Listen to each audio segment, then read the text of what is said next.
Romanos, capítulo 2, versículo 17. Filha, você pode ler para a gente, por favor, do versículo 17 ao versículo 24? Romanos 2, 17 a 24. Mas se você diz que é judeu, confia na lei e se gloria em Deus, se você conhece a vontade de Deus e aprova as coisas excelentes, sendo instruído na lei, se você está convencido de que é guia dos cegos, luz dos que se encontram em trevas, instrutor dos insensatos, mestre de crianças, tendo da lei a forma de sabedoria e de verdade, você, pois, que ensina os outros, não ensina a si mesmo? Você que prega que não se deve roubar, rouba? Você que diz que não se deve cometer adultério, adultera? Você que detesta ídolos, rouba os templos? Você que se gloria na lei, desonra a Deus pela transgressão da lei? Pois, como está escrito, o nome de Deus é blasfemado entre os gentios por causa de vocês. Obrigado, filha. Então, o nome deste livro aqui do Novo Testamento é Romanos. Romanos. Mas nesse texto aqui, o apóstolo Paulo está falando diretamente aqui aos judeus. Pode causar um estranhamento na gente, né? Ué, a carta é aos romanos, mas o Paulo está falando com os judeus? Como assim, né? Porque lá em Roma tinha uma comunidade judaica, né? E muitos desses judeus que viviam lá em Roma se converteram a Cristo e passaram a congregar junto com pessoas que não eram judaicas, que eram romanos mesmo de fato ali. Porém, aquele nacionalismo, mesmo que as pessoas tenham se convertido, o evangelho tinha que combater qualquer coisa que se colocasse acima de Cristo e que qualquer coisa que as pessoas poderiam se apegar para se sentirem, às vezes, superiores aos outros dentro da igreja. No caso dos judeus, eles poderiam se apegar justamente a esse fato de serem melhores simplesmente porque nasceram judeus. Como tem pessoas que acham que são melhores porque nasceram americanos ou japoneses. Eu não vejo muitos brasileiros se orgulhando de ter nascido brasileiro. Não vejo muita gente, sou brasileiro, sou superior demais, né? Porém, pessoas que eu conheci que já viajaram para o exterior, quando voltam para o Brasil, eles percebem que o Brasil não é um lugar tão ruim assim, viu, irmãos? Não é um lugar tão ruim assim para se viver, não. É um lugar muito abençoado. Às vezes aqueles lugares que às vezes as pessoas ficam ali, né, admirando demais pela imagem de grandeza, não é lá essas coisas todas, né? Mas voltando aqui ao assunto aqui, né? Ele está falando àqueles judeus daquela época, né?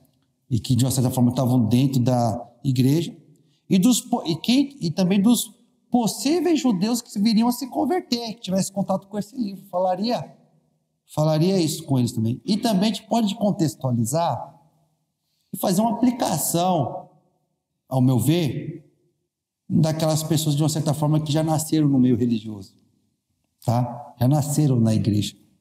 Porque o apóstolo Paulo fala aqui, ó: se porém tu que tens por sobrenome judeus e repousas na lei e te glorias a Deus, que conheces a sua vontade e aprovas as coisas excelentes, sendo instruído na lei, que estás persuadido, ou seja, o judeu ele acredita, ó, eu sou isso, de que és guia de cegos, luz dos que se encontram em trevas, instrutor de ignorantes, mestre de crianças, tendo a lei a forma da sabedoria e da verdade. Então, assim, o judeu, geralmente, o apóstolo Paulo fala isso, ele percebe que muitos judeus se viam dessa forma, como pessoas que tinham um papel de destaque, porque Deus se revelou primeiramente ao povo judeu. Porém, o apóstolo Paulo diz o seguinte: tu, pois, que ensinas a outrem que não se deve furtar, furtas? Dizes que não se deve cometer adultério, e o cometes? Abominas os ídolos e lhes roubas os templos? Tu que te glorias na lei, desonras a Deus pela transgressão da lei? Então, o que eu vejo aqui, que o apóstolo Paulo está chamando aqui? Ele está chamando ali os judeus à coerência. É no falar, é no pregar, mas também é no exemplo. É no exemplo. Tem que ter, as duas coisas têm que andar juntas. Se eles querem que as pessoas se submetam à vontade de Deus, eles que estão levando essa palavra ao mundo, no caso ali era a lei, não é? Eles deveriam ser os primeiros a se submeterem à lei, a darem o exemplo. Mas muitas vezes não era isso que acontecia. Eles ficavam ali, naquele cerimonialismo, muitas vezes no orgulho de ser o povo de Deus, mas eles mesmos não respeitavam a Deus. E por causa disso, a Bíblia fala, pois como está escrito, o nome de Deus é blasfemado entre os gentios por vossa causa. Então, aí vem aquela questão que eu coloquei para os irmãos. A gente pode fazer uma lição, assim, contextualizar por nossos dias. É importante a gente ir para a igreja, irmãos? Sim, a gente deve fazer isso. É importante a gente pregar para os outros? Sim, a gente deve pregar para os outros. Mas, acima de tudo, a gente tem que ter uma comunhão verdadeira com Deus. Porque a gente fica indo só para a igreja, mas quando a gente está lá fora, a gente vive como o mundo vive, ou até pior, desrespeitando sistematicamente a vontade de Deus. Qual é a pregação de fato que a gente está dando para o mundo agindo dessa forma? Aí, isso aí não passa de palavras. Isso aí só é um simples costume. Ele mesmo, Deus, cadê Deus? Cadê o poder de Deus na vida dessa pessoa? Se ele mesmo não respeita Deus. Ele de fato não crê em Deus. Porque se ele cresce em Deus, ele não estaria fazendo isso. Gera o quê? Gera descrença nas pessoas. Desconfiança nas pessoas. Então, embora Paulo fosse judeu, ele tá aqui fazendo uma crítica contundente contra o seu próprio povo. E chamando aqueles judeus que estão ali dentro da comunidade cristã ali para a coerência, para a responsabilidade que eles têm. E para eles não caírem no risco de ficarem se vangloriando ali entre os gentios, simplesmente por terem nascido no povo de Deus. Vocês têm que dar um testemunho, para que, um bom testemunho, para que o nome de Deus não seja blasfemado entre os gentios. A gente sabe que isso acontece hoje em dia. Muitos lugares, né, nem todo que diz Senhor, Senhor, entrará no reino de Deus. E é assim, irmãos, quando as pessoas do mundo aprontam, a mídia não fala muito, às vezes fala, mas mas não fala a religião da pessoa. Geralmente, né? Um político apronta, ou então faz alguma coisa horrível, mas tem essas religiões que o pessoal apoia, tolera, ou essas formação moderninha familiar que as pessoas tentam defender, se cometem um crime, ficam quietinhos, não falam. Agora, se é um crente que faz, era crente, era da igreja, era pastor, manchete. Porque neste mundo decaído, irmãos, Satanás ele quer mesmo descredibilizar a palavra de Deus. E as pessoas generalizam. Por causa desses aí que não levam o seu chamado a sério, as pessoas que não vão buscar realmente Cristo, pode olhar para a gente simplesmente pelo fato de a gente ser cristão e achar que a gente é da mesma laia. Eles vão ter desculpa lá no dia do juízo? Não, porque eles têm que examinar as coisas com mais dedicação, buscar o Senhor. E para um exemplo ruim, tem vários exemplos bons, irmãos. Mas é aquela coisa, né? O escândalo parece que chama mais atenção. Mas a gente tem que entender que nós, apesar das nossas limitações, nós temos um compromisso, nós devemos nos esforçar para que o nome do Senhor não seja envergonhado lá fora. Tá bom? Então, pelo menos esse trecho aqui, irmãos, me ensina isso. Tá? Me ensina isso. Vamos para o próximo trecho, versículo 25 ao versículo 29. Estevão, você pode ler, por favor, filho? Versículo 25 ao versículo 29, por favor, filho? Porque a circuncisão tem valor se praticares a lei. Se és, porém, transgressor da lei, então a circuncisão é se tornou incircuncisão. Se, pois, a incircuncisão observa os preceitos da lei, não será ela, porventura, considerada como circuncisão? E se aquele que circuncisa por natureza cumpre a lei, certamente ele te julgará a ti. E, não obstante, a lei da circuncisão é transgressor da lei. Porque não é judeu que não apenas exteriormente, nem a circuncisão aqui é somente na carne, porém judeu é aquele que interiormente e incircuncisão aqui é do coração, no espírito, não segundo a letra, e cujo louvor não procede dos homens, mas de Deus. Obrigado. Nós sabemos, amados, que quando o apóstolo Paulo está escrevendo isso aqui, já é o reino de Cristo. A circuncisão já não é uma pré-condição para a salvação. Tá, irmãos? Repito, nessa época que foi revelado isso aqui, a circuncisão já não é uma pré-condição para a salvação. Quem quiser ser salvo, não era necessário, no caso do homem, passar pela circuncisão. Então ele está fazendo uma reflexão no tempo que a circuncisão era assim, um mandamento de Deus que ele exigia, que Deus levava a sério. Mas se já não é mais o tempo, já não é mais o tempo da circuncisão, então por que o apóstolo Paulo toca nesse ponto?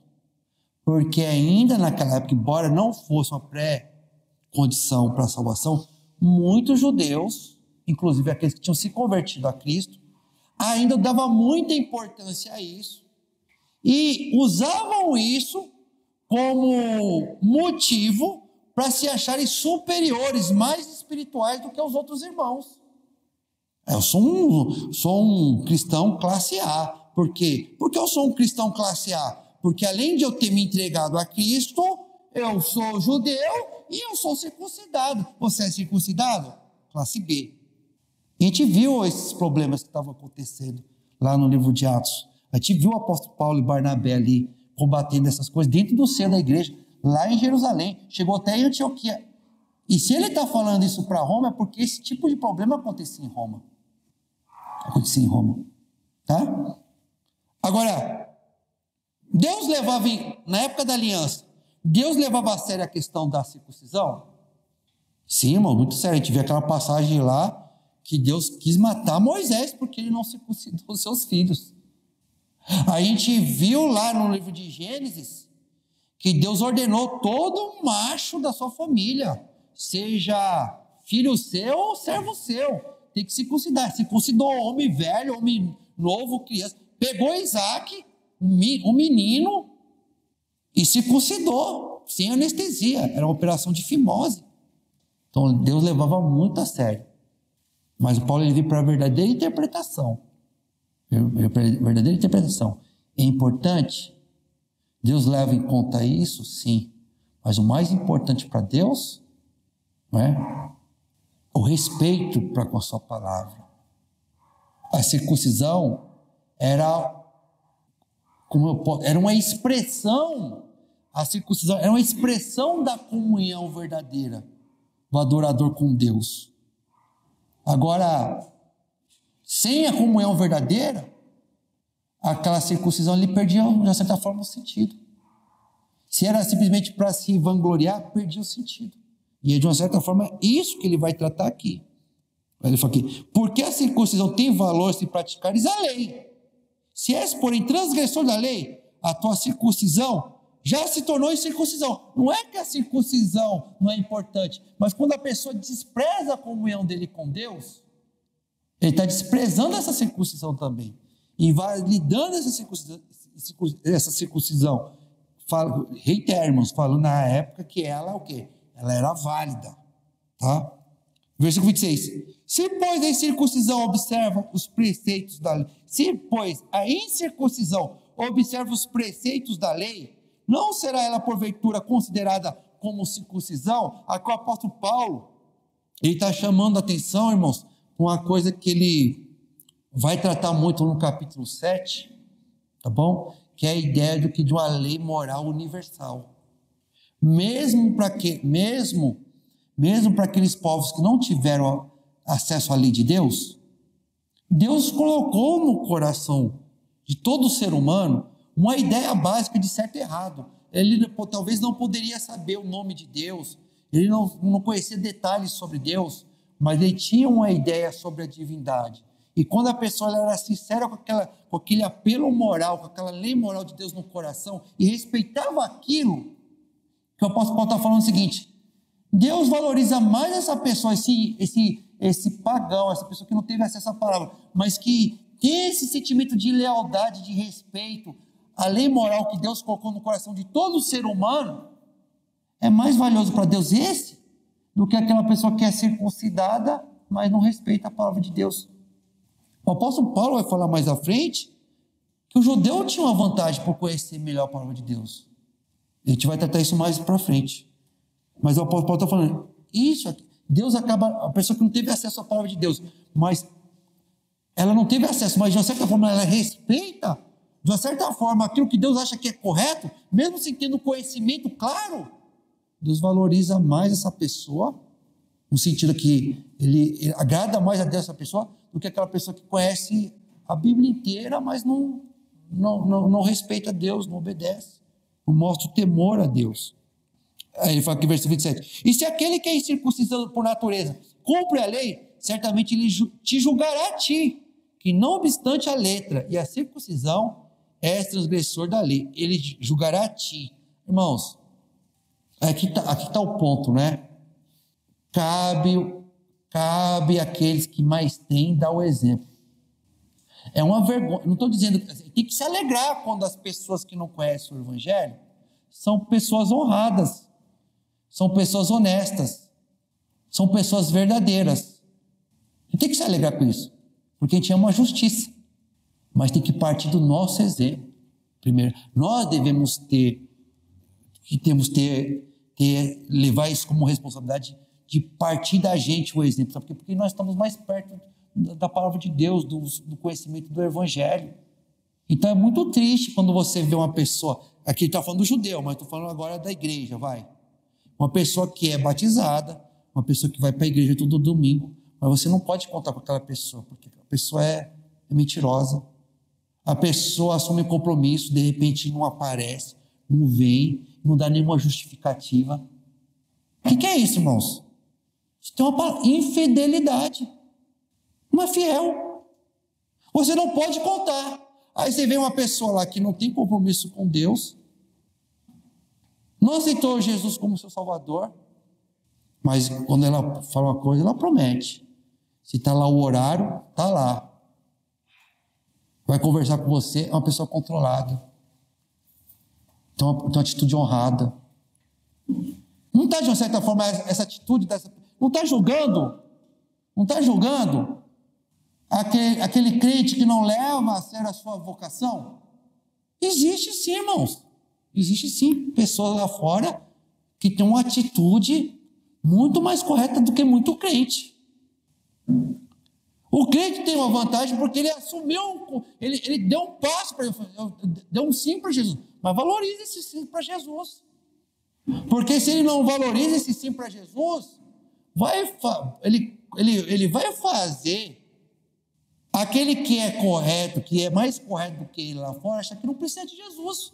Para que eu vou precisar de Jesus? Olha esse aí que vai para a igreja, olha esse aí que faz tal, olha o que ele faz.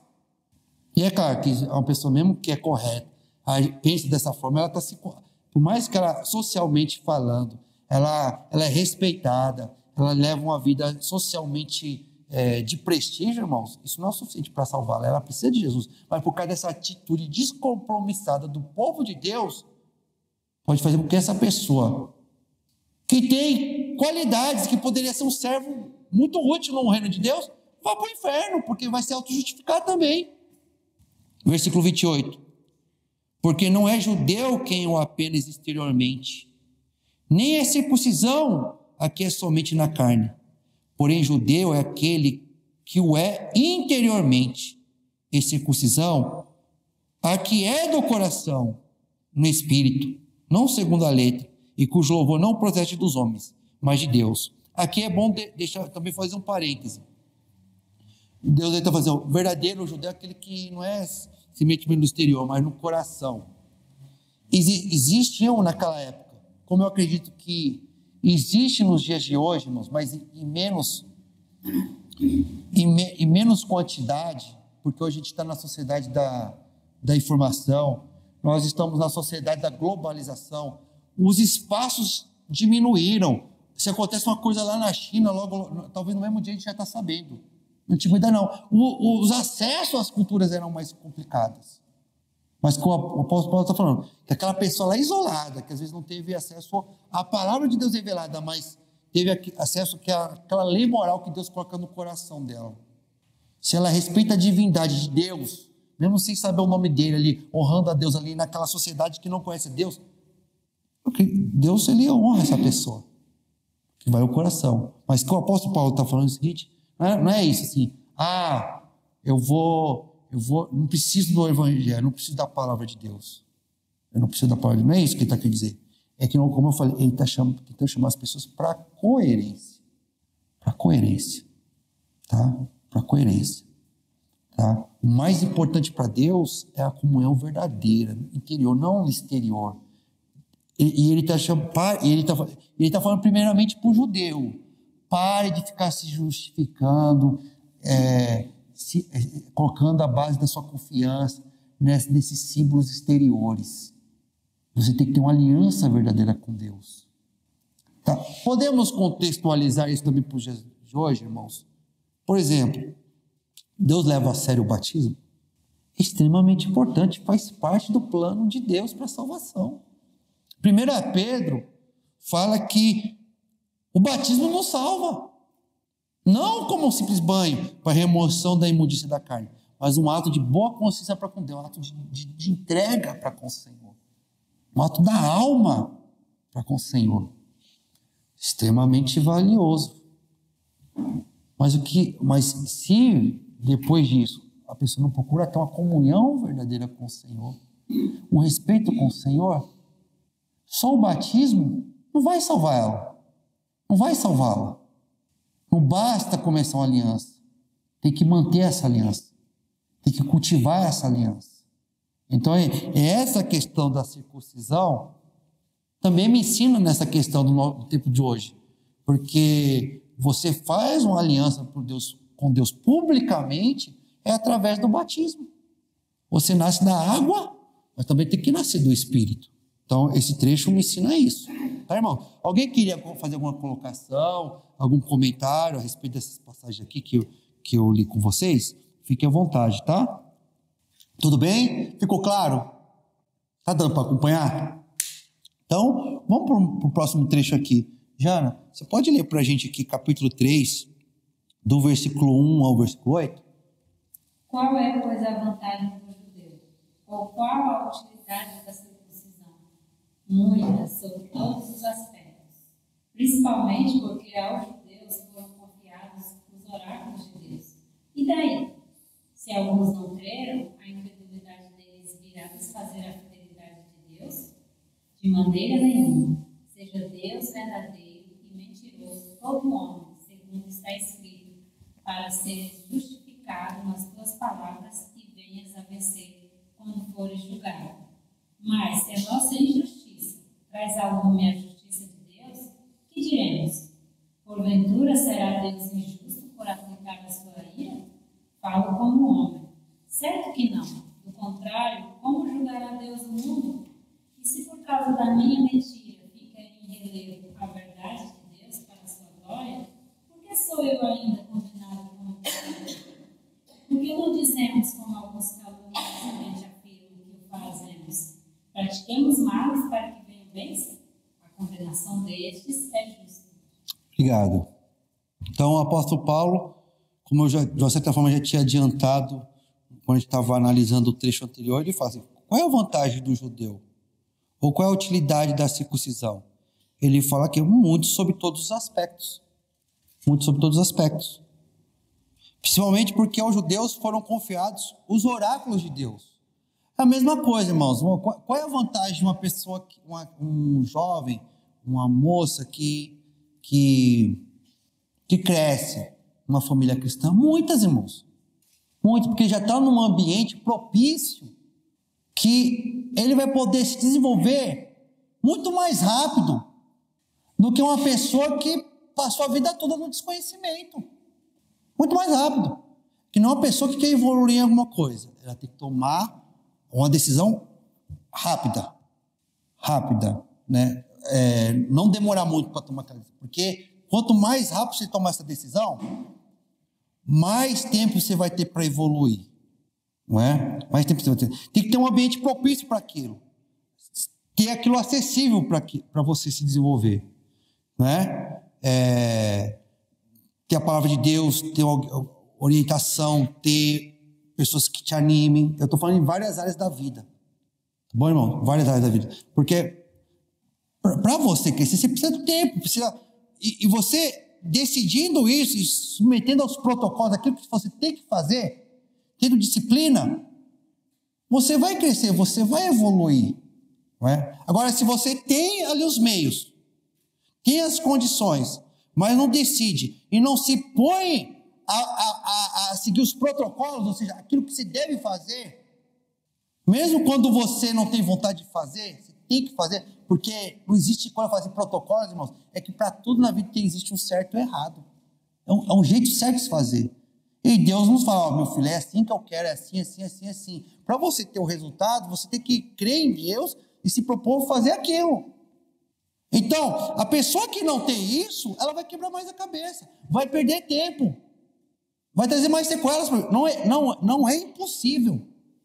Mas a pessoa que tem acesso à palavra de Deus, tem acesso, né, ao povo de Deus, o apoio do povo de Deus, ela tem muito mais vantagem de fazer o que é correto, de se aproximar de Deus, de ter uma vida muito mais plena, se aproximar mais de Cristo, às vezes, do que uma pessoa que não teve isso.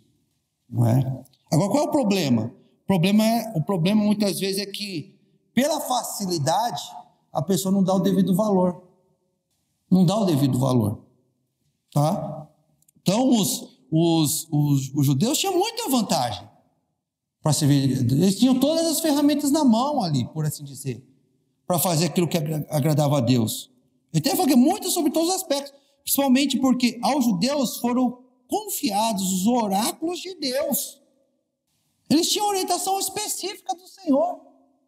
Eles não iam tateando assim, quebrando a cara, batendo, muito pela experiência. E, em tese, teria um ambiente que, por fazer o que é correto, teriam mais apoio, em tese, porque o ser humano é muito complicado, né? Teriam muito mais apoio da sociedade do que entre uma pessoa que nascesse num lugar onde não tem a palavra de Deus. Um lugar onde é um antro do diabo. Um lugar onde, no caso ali, a palavra de Deus, no caso, ele está colocando exemplo aqui, a lei não entrava. Nesses lugares onde a pessoa quer ser justa, fazer o que é correto, aquilo que está na lei moral, às vezes uma sociedade tão fechada, não tem acesso ao temor de Deus, que uma pessoa que quiser fazer o correto naquele lugar, ela vai sofrer muito mais do que uma pessoa que nasce dentro do reino de Deus. Onde é mais fácil, irmãos? Eu falar de Cristo aqui no meio de vocês, receber o apoio, o respeito do nome do Senhor aqui no meio de vocês, ou numa faculdade pública? Aqui. É aqui. Onde era mais fácil as pessoas não falarem mal contra o nome do reino de Deus, do Deus de Israel? Dentro de Israel ou no meio de Roma? Então, se eles quisessem honrar mais a Deus, se eles quisessem servir melhor a Deus, eles tinham muito mais vantagem. O problema é que eles não deram valor a isso. Eles não deram valor a isso. Tá? Mas aí, quando eles veem algumas pessoas que tinham todos esses recursos, essas vantagens, não dando valor, levantavam aquele questionamento, né? Como às vezes levanta-se esse questionamento a igreja de Cristo nos dias atuais. E daí? Se alguns não creram, a incredulidade deles virá a desfazer a fidelidade de Deus? Ou seja, muitos não creram, muitos não deram valor. Então, será que Deus mesmo é real? Que Deus mesmo é confiável? que Deus mesmo que a palavra de Deus mesmo tem poder? Você lembra que o apóstolo Paulo falou em relação ao evangelho no capítulo 1? Eu não me envergonho do evangelho, porque é o poder de Deus para aquele que crê. A palavra de Deus é poderosa, irmãos. Foi poderosa na antiga aliança e é poderosa, muito mais poderosa agora no reino de Cristo. Mas ela não tira o nosso livre-arbítrio. Para ter o resultado, a gente tem que se comprometer verdadeiramente com ela, praticá-la, honrá-la, respeitá-la. É por isso que aqui ele fala no versículo 4, de maneira nenhuma, seja Deus verdadeiro e mentiroso todo homem, segundo está escrito, para ser justificado nas tuas palavras e vês a vencer quando for julgado. Ou seja, quando a lei não teve efetividade, a culpa é de Deus, é dos homens. Verdadeiro Deus e mentiroso todos os homens. Hoje em dia, quando a gente vê, infelizmente, no meio religioso, o nome de Deus sendo envergonhado, pessoas que não têm a sua vida transformada. Onde está o erro? Na palavra de Deus, em Deus, ou no homem que não faz o seu papel, que não faz a sua parte? Seja verdadeiro Deus e mentiroso todo homem. Todo mundo que querer ficar justificando sua falta de fé, sua falta de esforço, sua falta de comprometimento, julgando a culpa de Deus, vai ser condenado no dia do juízo final, irmãos. Dando desculpinha para não se arrepender. É por isso que ele fala aqui, para seres justificado nas tuas palavras e venha vencer quando fores julgado. Sabe quando você vai vencer? Sabe como você vai ser? Você vai vencer e ser justificado no dia do juízo final, quando você, diante de Deus, se humilhar. Não ficar assim arrogante ou querendo julgar a culpa para ele. Não, verdadeiro é Deus, mentiroso todo homem. Eu sou culpado, Senhor, das falhas. Quando eu pequei, a culpa foi minha. Eu falhei. Foi minha falta de fé. O Senhor sempre me amou, o Senhor sempre me deu condições. O Senhor nunca me abandonou. É isso que o ser humano tem que fazer, irmãos. É isso que o ser humano tem que fazer. Mas sempre tem aqueles que tentam arrumar escapatória. Deitar, jogar pecha para Deus. Se resguardar ali na sua vida pecaminosa. E cria sofismas. O que é esses? O que são sofismas? São esse palavreado, irmãos. Palavreado sem valor, ímpio, mas que tem aparência de sabedoria. Isso que é sofisma. Sabe, conversa fiada. Tem gente que fala demais, fala bonito, sempre está racionalizando as coisas, sempre com lorota, para justificar essa falta de comprometimento e arrependimento. E o apóstolo Paulo, meio que ironicamente, ele cita aqui alguns desses sofismas, alguns desses leros. Mas se a nossa injustiça traz a lume a justiça de Deus, que diremos? Porventura será Deus injusto por aplicar a sua ira? Falo como homem. Eu estou falando como um homem, como uma pessoa, como um desses ímpios que usa essa justificativa. A Bíblia fala que verdadeiro é Deus. Sempre o homem vai ser mentiroso, o homem sempre vai ser injusto diante de Deus. Então a gente tem que, para a gente se justificar, para a gente ser justificado por Deus, a gente tem que assumir essa nossa condição. Essa nossa condição que sempre diante de Deus nós somos injustos. Sempre Deus vai ter a razão. Então, se o meu pecado, se a minha injustiça, se a minha fraqueza, de uma certa forma enaltece Deus, engrandece Deus, porque Deus que é o perfeito, então por que Ele vai me condenar se eu estou injusto? Vai condenar você porque você está injusto? Porque, claro, o ser humano nunca vai ser justo como Deus, superior a Deus. Mas não é porque você está, você comparado com Deus, você sempre nunca vai ter razão perante Deus, que você vai escolher uma vida que você faça as coisas que desagradam ao Senhor, uma vida de injustiça. Não é porque você não vai ser igual, perfeito com Deus, que você não pode melhorar, desde que você honre e ame ao Senhor. Mas tem pessoas que usam essa lorota para justificar, e vão ter mais ainda. Ele fala aqui, o apóstolo Paulo, ele fala assim, certo que não, do contrário, como julgará Deus no mundo? Deus sempre é justo. Ele comete injustiça quando condena uma pessoa que deliberadamente escolhe um caminho de praticar o que é errado. O que é errado, o pecado, irmãos, a partir do momento que tem uma aliança com Deus, deve ser um acidente. Não o que é o corriqueiro. A palavra de Deus tem poder, sim. E Cristo morreu na cruz para que a gente não fosse joguete das nossas paixões, das tentações. É difícil, mas não é impossível a gente fazer o que é certo. Tá? Deus ele não vai cobrar da gente algo que a gente não possa fazer. Tá? E alguns vão até mais adiante, né? Vou além. E se por causa da minha mentira fica em relevo a verdade de Deus para a sua glória, por que sou eu ainda condenado como pecador? Então, sabe o que o apóstolo Paulo está citando aqui, irmãos? As lorotas. Aquelas, sabe, as pessoas tentam encontrar meios para justificar sua vida pecaminosa. E infelizmente a gente vai encontrar às vezes pessoas assim. Pessoas que está na cara que elas estão fazendo o que é errado, mas elas vão tentar, ao invés de confessar o seu pecado e mudar, eu errei, perdoe meus irmãos. Ela sempre vai tentar racionalizar e jogar a culpa para os outros, e até mesmo vai chegar ao cúmulo de querer colocar que a culpa é de Deus. Tem muitos casos hoje em dia que a pessoa fala o seguinte: eu vivo desse jeito porque Deus me fez assim, sendo que a Bíblia está falando que aquilo ali é errado. O que ela está fazendo? Ela está colocando a culpa em quem? Deus não te fez assim. Deus te fez para ser aquilo que está lá na palavra. Mas para você deixar de ser assim, você tem que parar de amar esse pecado, resistir à tentação e lutar, mesmo que caia. Buscar a força de Deus, a força do Espírito Santo e fazer aquilo que agrada a Deus. É por isso que Jesus falou: aquele que não crucificar a si mesmo e não tomar a sua cruz, não é digno de mim, irmãos. Nesse mundo, nós temos condicionamentos. Nesse mundo decaído, há maus costumes, que para você largar, você vai ter que ter muito amor a Deus e muita perseverança, muita dedicação, que você só vai se meter a isso se realmente você amar o Senhor. Mas se você está lutando, se você está se esforçando e às vezes cai, não é fácil, Deus ele te perdoa. Deus te apoia. Não desiste não, meu filho, não desiste não, minha filha, mas continue. Mas não vai se entregar a esse tipo de lorota. O justo não se justifica.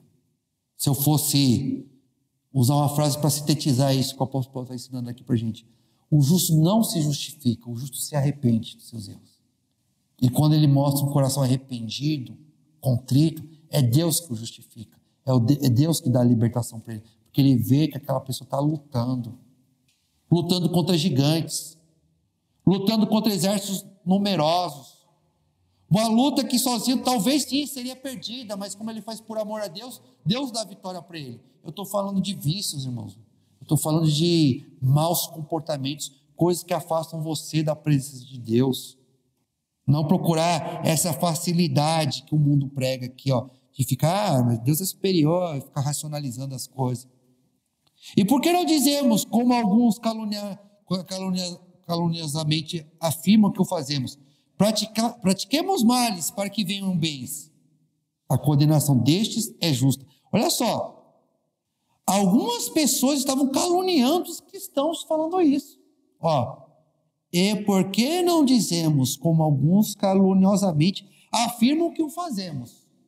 Pratiquemos males para que venham bens. A condenação destes é justa. Então, tem pessoas que estavam caluniando a graça de Deus. E o pior, né, irmãos, que às vezes, o judeu, né? E o pior que às vezes é esse tipo de calúnia, ou seja, esse tipo de má ideia é plantado dentro do meio religioso. Tem pessoas que distorcem o conceito de graça. O que é a distorção do conceito de graça? É a pessoa achar que a graça é um cheque, como um cheque em branco que Deus te dá aqui, meu filho, pode pecar, pode fazer o que você bem entender, que você vai ser salvo do mesmo jeito. Você está no tempo da graça, você não está mais na época da lei. O apóstolo Paulo vai bater muito nessa tecla no livro de Romanos inteiro. Isso é distorção da graça. Isso é pecaminoso, isso é satânico. Tem gente que, eu já conheci, irmão, uma pessoa que se dizia pastor. Eu não vou falar para vocês que essa pessoa fazia deliberadamente, porque eu estaria dando ibope para o diabo. Eu não vou falar isso. Não vou falar. nem convém eu dizer o que essa pessoa fazia. De tão horrível que era. E o que essa pessoa fazia, muitos pagãos que iam, pessoas que não eram crentes, que olhavam para a vida daquele homem lá e falavam assim, que se dizia pastor, não tinha qualificação para ser pastor. E falavam assim, ó, se Cristo fez isso aí, eu não quero. Mas uma das distorções dele, ele aprontando deliberadamente o que ele fazia, ele falava, você salva, porque quem nasce para graça é para graça, que eu estou na época da graça. Então, na cabeça dele, o que é a graça? Né? Não, Deus me deu um cheque para pecar. Não, graça não é isso. A graça é o perdão que Deus te dá, a oportunidade que Deus dá ao arrependido de mudar. É isso que é graça. Porque se você errasse, pela justiça de Deus, ele já poderia te condenar ao inferno por aquele pecado ali. Se não tivesse graça. Morreu, acabou. Mas graças ao sangue de Jesus Cristo, quando a pessoa está arrependida, Senhor, eu fiz aquilo que te desagrada, eu estou entristecido. Jesus falou, eu morri na cruz para que você se arrependesse. Está aqui, ó, você está perdoado, mas se arrependa. Vai e não peques mais. Mude de vida, porque eu quero ver a sua mudança, eu quero ver a sua transformação, não quero ver você indo para o inferno. Mas vai depender do esforço daquela pessoa você arrepender. A decisão da pessoa, as escolhas da pessoa. Porque nós temos o livre-arbítrio, irmãos. Não adianta, se você tem a opção entre o bem e o mal, você escolhe o mal e fala que a culpa é de Deus. Você escolheu, Deus te deu um poder de escolha. Então, graça é isso. Deus te dá a chance para você se arrepender, para você mudar. E nessa tentativa de você caminhar no reino de Cristo, você vai cair algumas vezes, mas você está tentando fazer o que é certo. Nenhuma criança, irmãos, gosta de cair, mas para ela aprender a andar, ela vai cair algumas vezes. É inevitável, mas ela caiu, ela não está planejando o erro, ela caiu tentando andar. Quando você está dirigindo, aprendendo a dirigir, erros são inevitáveis. Quando você está procurando aprender alguma coisa, erros são inevitáveis. É para isso que a graça veio. Mas está entendendo? Você não está se conformando com o erro, você quer acertar. E você tem esse tempo para aprender, porque Cristo te deu essa possibilidade, graças ao sangue de Cristo. Você sabe que o seu esforço não vai ser vão. Que Deus ele vai te dar a salvação, desde que você esteja disposto a passar por esse processo. Não ficar assim, eu nasci assim, vou morrer assim, porque Cristo morreu na cruz, não vou fazer nada e vou ser salvo. Não é isso. Tá? Então o apóstolo Paulo fala, quem se entrega a esse tipo de coisa, vai ser condenado. Tem pessoa que até tenta dar uma invertida, né, irmãos? A pessoa não se arrepende. A pessoa está praticando o que é errado. E se você confronta o que é errado, fala assim, olha aí, Satanás, porque é Satanás que acusava os servos do Senhor. Satanás acusava os servos do Senhor perante Deus para condená-los ao inferno. Agora, quando a gente confronta um irmão no seu pecado, a gente não está fazendo isso para que ele vá para o inferno, mas para que ele não vá no inferno. E quando a pessoa fala assim, ó Satanás aí, está confrontando o mal aí, Satanás que é o acusador dos irmãos. Quando a pessoa faz isso para justificar o seu erro, para não ser confrontado no seu, para não se arrepender, é essa pessoa que vai para o inferno. Porque Deus está chamando ele para o arrependimento e ele está querendo se justificar, está querendo colocar a culpa é em Deus. Tá? Então, fica a lição aqui, tá, irmãos? É isso que esse texto mais me ensina, tá? Obrigado pela paciência, obrigado pela atenção, tá? Alguém gostaria de acrescentar mais alguma coisa?